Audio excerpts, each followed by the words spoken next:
지난 시간에 우리는 요한복음 20장 1절과 2절을 중심으로 해서 예수님의 무덤을 찾아온 여인들의 이야기를 했습니다. 특별히 막달라 마리아를 중심으로 해서 벌어지는 일들은 곧 잿더미와 같은 그들의 심령 속에 숨겨진 사랑의 불씨, 믿음의 씨가 예수 그리스도의 부활로 말미암아 되살아나고 자기 백성을 끌어들이고 이끌어내는 그런 놀라운 일들을 우리들이 살펴보았습니다. 특별히 마리아라고 하는 이름은 높다라고 하는 그런 뜻으로 실질적으로 신분적으로는 보잘것없이 천하고 천했지만은 주님의 사랑에 이끌려 무덤을 찾는 그들의 모습은 참으로 높고 높은 놀라운 광경이었다 하는 것을 살펴보았습니다. 무덤이 빈 것을 본 이 막달라 마리아는 예수님의 시체를 도둑 맞은 줄 알고 제자들에게 뛰어갔습니다. 3절에 보니까 오늘 본문 베드로와 그 다른 제자가 나가서 무덤으로 갈새 주님의 사랑에 이끌려 빈 무덤을 본 막달라 마리아가 베드로와 요한에게 무덤이 비었다는 말을 듣고 베드로와 요한도 예수님의 무덤으로 쇠붙이가 끌려가듯이 끌려간 내용이 오늘 본문에서 소개되고 있습니다.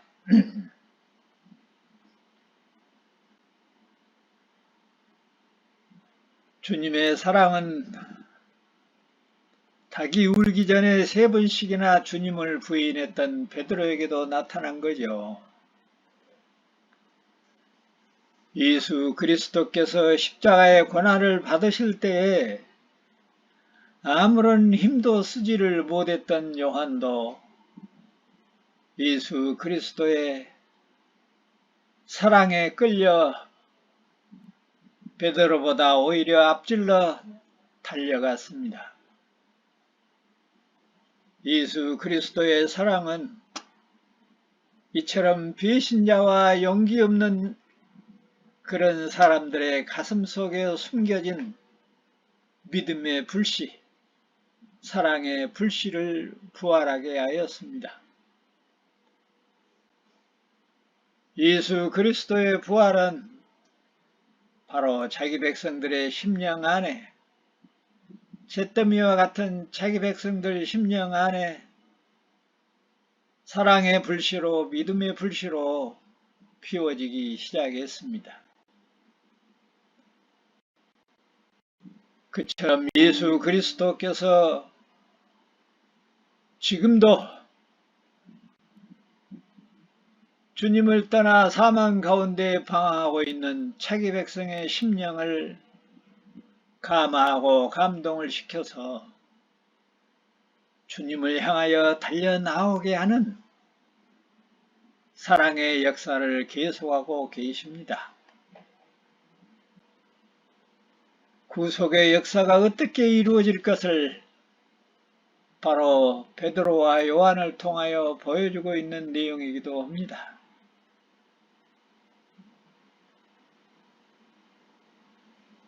사랑의 역사는 지금도 계속하고 있다는 이야기입니다.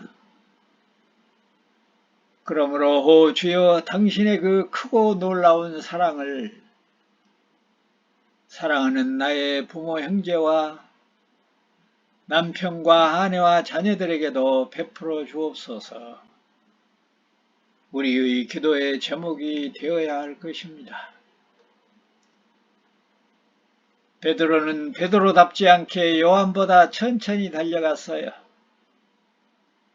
그는 달려가면서 많은 생각을 했을 것으로 보여집니다. 내가 비록 통곡하고 회개는 했다고 하지만은 한 번도 아니고 두 번도 아니고 세 번씩이나 주님을 모른다고 저주까지 하면서 배신을 했는데 그때는 언제고 지금 내가 뛰어가고 있는 것은 무슨 상황인가? 도대체 나는 누구인가? 주님께 속한 자인가? 주님께 버림을 받아줘야 될 사람인가? 만약에 주님이 나를 다시 보면 나는 무엇라고 말할 것이며 주님은 나를 용서하셨을까? 자신에 대한 회의와 부끄러움 때문에라도 성질 급한 베드로는 요한보다 빨리 뛰지를 못했습니다. 우리도 가끔 주님을 떠났다가 돌아오는 경우가 많지요. 아니 어떤 때는 하루에도 몇 번씩 주님을 떠났다가 무릎을 꿇을 때가 많지 않습니까? 우리는 어떤 큰 도둑질이나 하고 살인죄를 지어야 하나님을 떠나는 것이 아니고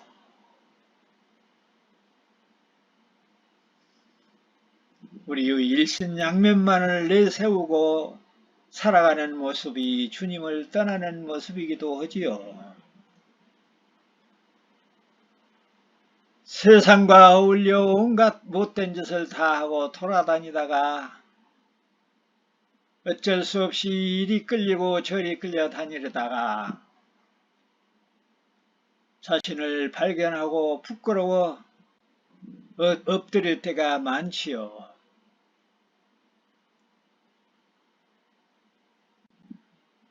눈물을 흘리며 엎드려서 해결하는 자신의 모습을 보면서도 사람을 의식하며 누가 나를 쳐다보고 있는 것은 아닌가 그렇게 느낄 때도 많이 있습니다.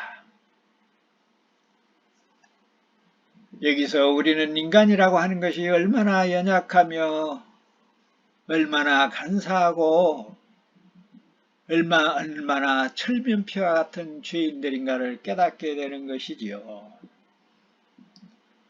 그럴 때마다 예수 그리스도 우리 주님은 우리에게 용기와 믿음을 주시고 잿더미와 같은 우리의 마음속에 심어놓은 불씨가 살아나도록 입이 푸르트도록 불어대시는 주님이 아니십니까?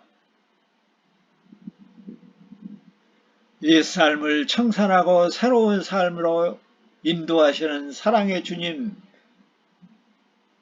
그 주님을 우리가 체험할 때가 많지요. 그러한 죄책 때문에 베드로도 처음에는 빨리 뛰지 못하고 머뭇거리며 요한의 뒤를 따라갔지만 자신도 모르게 생기는 용기를 얻어 주님만으로 충만하게 되어 요한보다 먼저 무덤 안으로 들어가고 있는 것을 우리가 볼 수 있습니다. 앞에서도 언급을 했지만은 여인들과 여기 제자들은 그들의 신앙이 확실히 무에 가까운 연약한 상태였던 것이 드러나고 있습니다. 그러나 그들 속에 예수 그리스도의 사랑이 아직은 장성하지 않아서 그들이 확실히 깨닫고 의식하지는 못하고 있었을지라도 그들의 심령 안에는 예수 그리스도께서 심겨놓은 사랑과 믿음의 씨앗이 확실하게 살아나고 있는 것을 볼 수가 있는 것입니다. 죽음을 이기시고 부활하신 그 사랑은 자기 백성들의 마음속에서도 함께 비록 그들이 느끼지 못한다 할지라도 깊이 깊이 심어진 사랑의 씨앗이 싹트게 하여 잎이 나고 줄기가 나며 자라도록 역사하고 계십니다. 그들이 무덤을 찾아온 것은 예수 그리스도의 사랑에 이끌려 마치 오뚜기가 넘어져서 자신도 모르게 일어서는 것처럼 요한과 베드로도 막달라 마리아의 말을 듣기는 했어도 그들이 예수 그리스도의 무덤으로 달려가고 있는 것은 그들 안에 예수 그리스도께서 중심이 축이 되어 무덤을 향하게 하고 있다는 놀라운 사실입니다. 주님의 사랑에 불씨인 이 믿음의 씨앗이 고개를 들고 땅을 트고 나온 새싹과 같았습니다. 이처럼 오늘 나와 여러분이 주님의 이름을 부르고 하나님을 아빠라고 부르면서 그리스도를 찾아 이렇게 함께 예배를 드리고 있는 것도 잿더미 같은 나와 여러분의 심령 안에 예수 그리스도께서 심어놓으신 사랑의 불씨, 믿음의 불씨, 그것 때문이 아니겠습니까?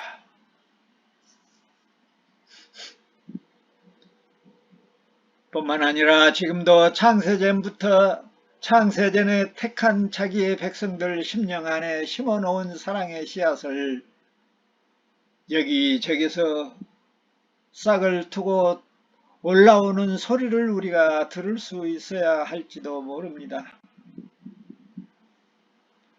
그 놀라운 사랑의 씨앗들이, 새싹들이 사랑하는 우리의 부모, 형제,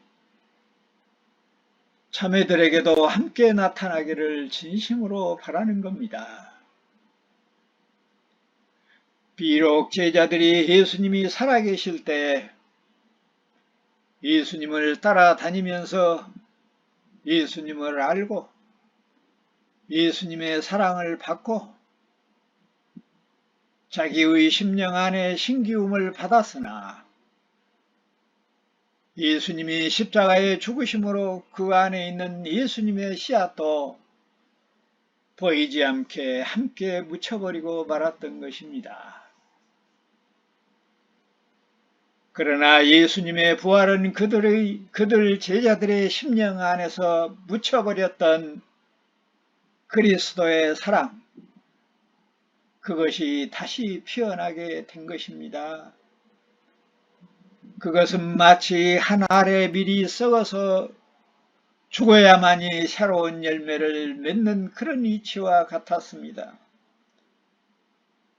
한 알의 밀알로 썩어졌던 예수 그리스도께서 부활하심으로 자기의 백성들의 심령이 살아나고 있는 놀라운 역사인 것입니다. 그들은 새로운 피조물로 새로운 출생으로 새로운 출발을 하게 된 것입니다. 그렇게 새로운 피조물이 되어 중생이 되었습니다. 재창조함을 받은 것입니다. 주님을 찾아 나서는데도 이제는 어두움도 로마 병정들도 더 이상 두려워하지를 않았습니다. 이제는 누구를 만나든지 만나는 사람마다 우리 주님을 못 보았느냐고 물을 수 있게 되었습니다. 우리 주님을 내놓으라고 애걸할 수 있는 용기가 생기게 된 것입니다. 그래서 마리아는 막상 예수님을 만나고서도 동산지기인 줄로 알고 주여 당신이 옮겼거든 어디 두었는지 내게 이르소서. 그리하면 내가 가져가리이다. 그렇게 주님을 갈망했습니다. 도대체 죽은 사람을 데려다가 무엇 하려고 그랬을까요? 사랑하는 광주 요나교회 성도 여러분, 나와 여러분 안에 이토록 주님을 찾는 갈증과 갈망함이 있습니까?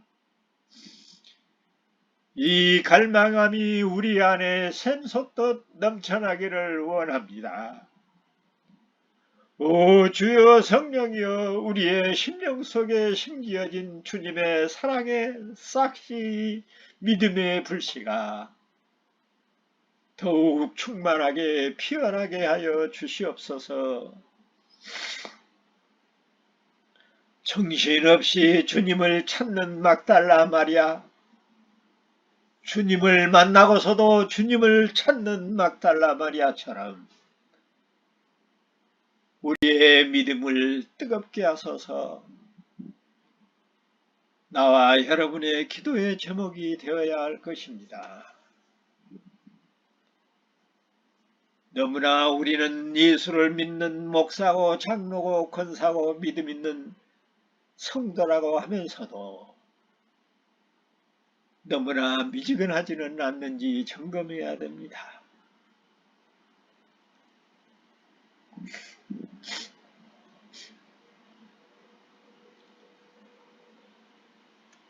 베드로와 요한이 달려가서 무덤을 보았습니다. 요한은 고개를 숙이고 무덤을 들여다보았고 베드로는 뛰어 들어갔습니다. 보니 머리를 쌓았던 수건은 세마포와 함께 가지런히 놓아져 있었습니다. 그때야 비로소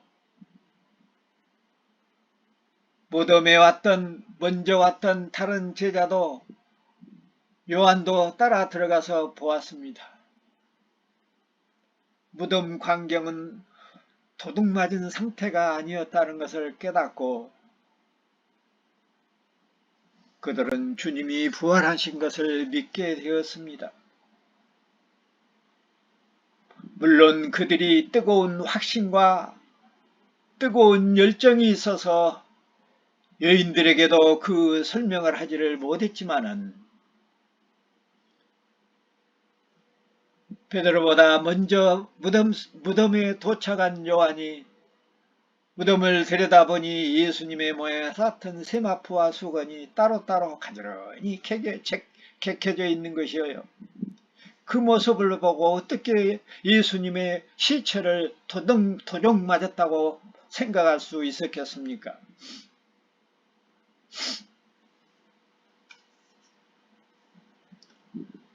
요한보다 먼저 무덤에 뛰어들어간 베드로는 깔끔하게 정리된 무덤의 광경을 보고 예수님의 시체를 누가 도둑질해 간 것이 아니라 부활하셨다고 하는 신랄 같은 그러한 소망과 믿음이 싹트기 시작한 것이었습니다. 잿더미 같은 그들의 마음속에 숨겨진 믿음의 불씨가 겉으로 나타나 빛을 발하게 되기 시작하였습니다. 그럼에도 그들의 마음은 아직 뜨거운 확신이 없어서 주님이 부활하셨으면 도대체 어디로 가셨을까?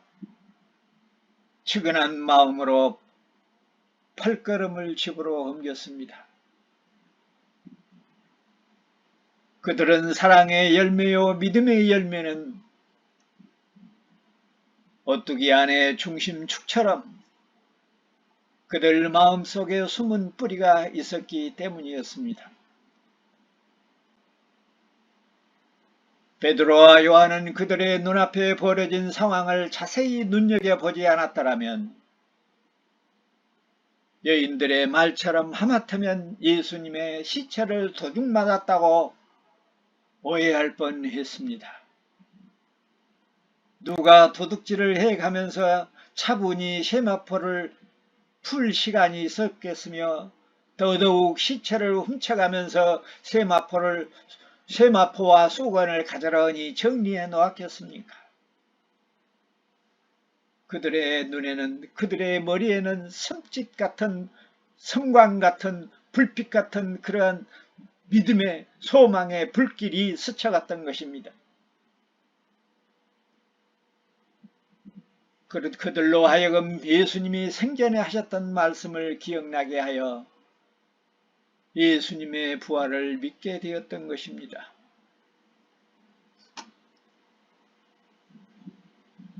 10절에 보니 이에 두 제자가 자기 집으로 돌아가니라. 예수께서 부활하신 사실을 깨달은 베드로와 요한은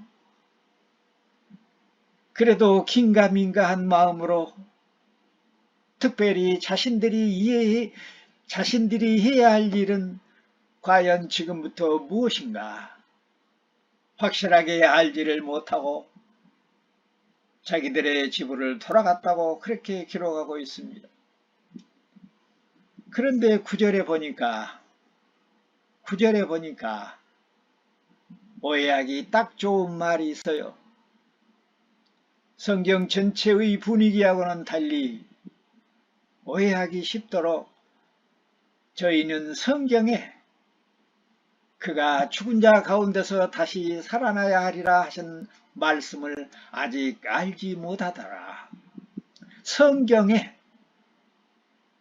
그러니까 그들이 무덤의 상황을 보고 예수님이 다시 살아나셨다는 것을 어렴풋이 이해를 하고 깨달았지만 구약 성경에서 기록했던 예언했던 그 말씀을 깨닫지를 못해서 확신을 갖지 못했다는 사실을 이야기하고 있는 것입니다.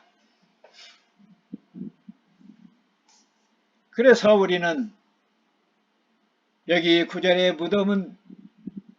무덤의 상황을 보기 전에는 어쩌면 무덤의 상황을 보기 전에와 무덤의 상황을 본 후에라도 그들이 뜨거운 확신을 가질 수 없었던 상황을 지금 설명하고 있는 것으로 보아야 합니다. 그러니까 구약 성경에서 예언했던 것들을 그들이 기억할 수 있었고 예수님이 예언했던 말씀들을 기억할 수 있었으면 예수님도 구약의 말씀을 인용하면서 자기의 부활을 예언했거든요. 오늘 구절이 상당히 우리에게 많은 교훈을 줍니다. 말씀 중심. 예수님이 하신 말씀, 구약 성경이 예언했던 말씀을 아직 그들이 깨닫지 못했다는 사실이어요. 무덤의 상황으로 보면 이건 도둑 맞은 것이 아니다 하는 것을 알겠는데 그래서 과연 부활하셨을까라는 의혹도 한쪽으로는 가질 수 있는데 그것은 바로 예수님이 성경을 인용해서 말씀하셨던 그 대목을 확신하게 이해하지 못했다고 하는 사실을 이야기하고 있는 겁니다. 자신들의 깨달음은 여인들에게 확신 있게 말해줄 수 없었고 자신들만이 간직하고 둘이서만이 자기 집으로 돌아간 사실, 그런 점으로 보아 9절은 베드로와 요한의 신앙에도 빈 무덤을 보기 전에는 빈 무덤을 보았을지라도 말씀 중심으로 예수님이 하신 말씀, 성경이 하신 말씀을 깨닫고 부활을 확신한 것이 아니라 무덤의 상황을 보고 부활하셨다고 하는 사실을 말하고 있다. 그러니 그들의 믿음도 부활에 대한 확신도 아직은 문제가 있는 것이다 하는 것을 이야기하고 있는 것입니다. 자, 우리는 여기서 우리의 믿음이 연약한 것은 우리의 주변 상황 때문이 아니라 우리가 하나님의 말씀을 충분히 그리고 완전하게 깨닫지 못하고 있기 때문이라는 것입니다. 구절이 그것을 우리에게 가르쳐주고 있어요.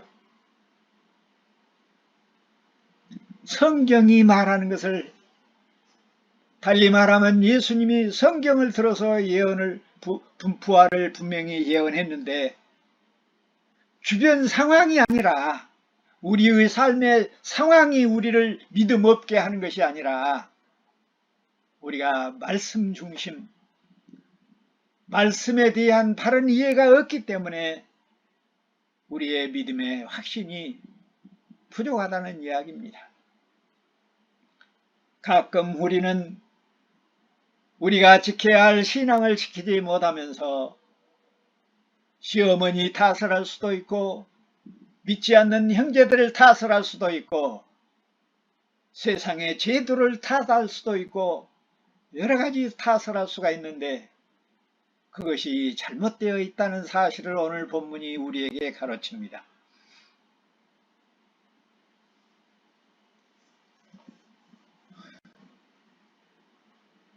하나님께서 충분하고 완전하게 계시하신 성경,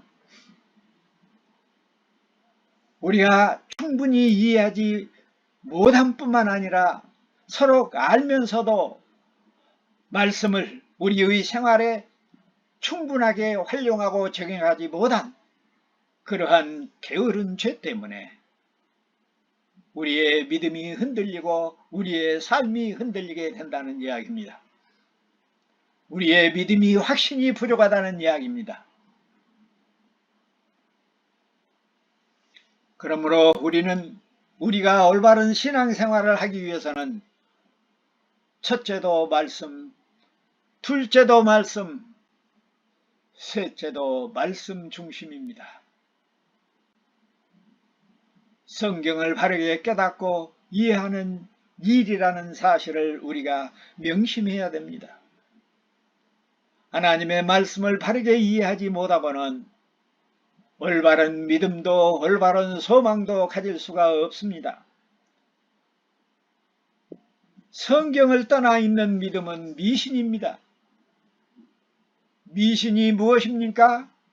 우상 숭배가 무엇입니까? 왜 어리석고 죄악된 삶을 삽니까? 성경의 바른 이해가 없어서 그렇습니다. 오늘 우리가 말씀 중심, 성경 중심, 이 내용을 오늘 본문 9절에서 찾을 수 있는 겁니다. 성경을 바르게 이해하지 못한 데서 나타난 결과들이 우리를 얼마나 힘들게 하는지 모릅니다. 얼마나 우리를 연약하게 만든지 모릅니다. 성경 말씀을 바르게 깨닫는 그 은혜가 임하지 않고서는 다른 어떠한 은혜도 사실상 받을 수가 없는 것입니다. 왜냐하면 성경을 바르게 이해하는 일은 아라비아 숫자로 말하면 1과 같은 것이고 수십 계단을 오르는 첫 번째 계단과 같은 것이기 때문에 그렇습니다. 모든 것은 말씀에서 시작됩니다. 그래서 사도 요한은 요한복음 1장 1절을 기록할 때 태초에 그 말씀이 계시니라 이렇게 말합니다. 바로 여기서 말씀은 성경은 예수 그리스도를 말합니다. 그래서 우리가 성경은 예수 그리스도의 책이라고 말할 수가 있는 겁니다. 성경을 알지 못하고는 그리스도를 알 수가 없고 성경을 이해하지 못하고는 그리스도를 이해할 수 없다는 이야기입니다.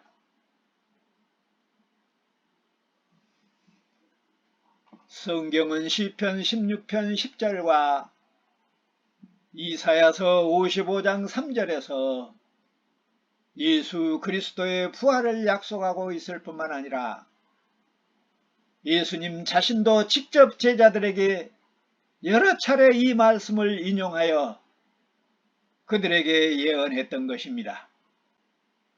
그러나 수백 번 듣고 수십 번 듣고 수천 번을 읽고 외워도 주님 예수 그리스도께서 깨닫게 하시지 아니하면 우의독경이라 한쪽 귀로 듣고 한쪽 귀로 흘러버리는 안타까운 일이 된다는 이야기입니다.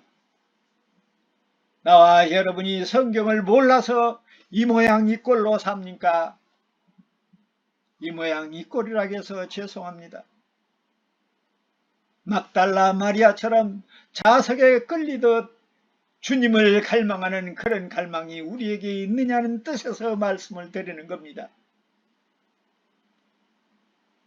우리 주 예수 그리스도께서 기억나게 하시고 깨닫게 하시고 믿게 하시며 행하지 않게 하시면 아무런 소용이 없다는 이야기입니다. 그러고 보면 나와 여러분이 얼마나 큰 복을 누리고 큰 영광을 누리고 큰 은혜를 입었는지 짐작할 수가 있으며 감사할 수가 있으며 찬양하지 않을 수가 없는 일입니다. 21세기 종교개혁에 기치는 말씀을 바르게 깨닫는 일이요 말씀을 바르게 이해하고 해석하는 일입니다.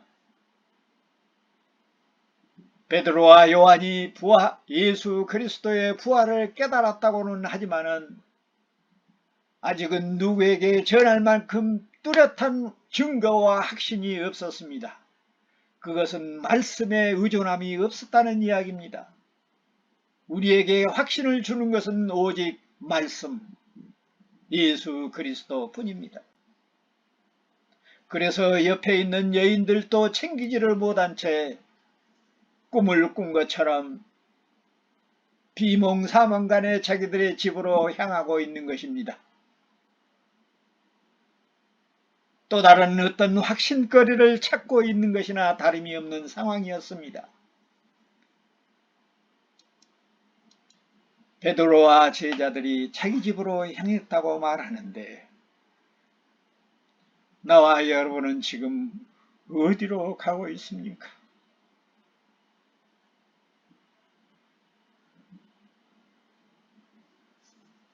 사랑하는 광주 요나교회 성도 여러분, 우리가 돌아가야 할 집은 어디입니까? 나와 여러분이 걸어가고 있는 이 발걸음은 어디를 향하고 있습니까? 나와 여러분의 마음은 무엇을 기다리며 무엇을 갈망하고 무엇을 소망하고 삽니까? 우리의 영원한 집은 예수 그리스도의 품입니다. 왜냐하면 그곳이 하나님의 나라이며 거기에 길이 있고 진리가 있고 영원한 생명이 있기 때문에 그렇습니다. 믿음과 소망과 사랑이 넘치는 집 예수 그리스도의 품이 우리의 돌아갈 집입니다. 그런데 지금은 그분이 나와 여러분 안에 와 계십니다. 그리고 우리들도 그분 안에 들어 있습니다. 믿습니까? 이것이 중요합니다.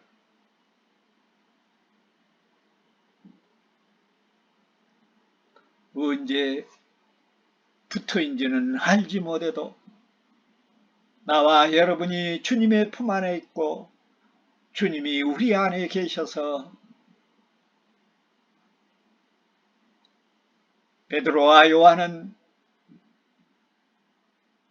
막연한 소망을 가지고 자기 집으로 돌아갔지만 우리는 확실한 집을 찾아와 있습니다. 예수 그리스도 그를 구하는 것이 영원한 집으로 돌아가는 길이고 그를 모시고 사는 것이 영원한 집을 차지하고 사는 것입니다. 이 놀라운 은혜가 나와 여러분뿐만 아니라 사랑하는 우리의 부모와 형제와 남편과 아내와 자녀들과 자손 대대로 임하기를 성부와 성자와 성령의 이름으로 축원합니다. 아멘.